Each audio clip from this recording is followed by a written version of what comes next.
cloudy. A chance of showers and thunderstorms until midnight. Low.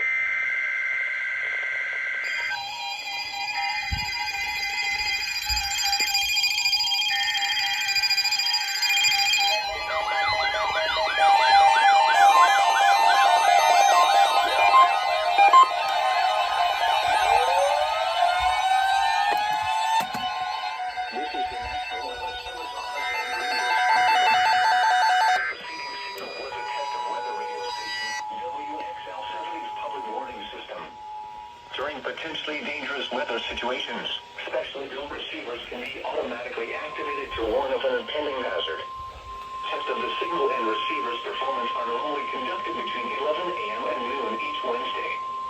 If there had been a threat of severe weather, the test would have been postponed until the next available good weather day. Reception of this broadcast and the warning alarm will vary at any given location. This variability, normally more noticeable at greater distances from the transmitter, can occur even though you are using a good quality receiver in good working order. The warning alarm will be activated for hazardous watches and warnings. For station WXL70, broadcasting near Charlotte, on a frequency of 162.475 MHz, the warning alarm will be activated for the following counties in North Carolina: Alexander, Canton, Cabarrus, Catawba, Cleveland, Gaston, Idaho, Lincoln, Mecklenburg, Montgomery, Richmond, Rowan, Stanley, and Union.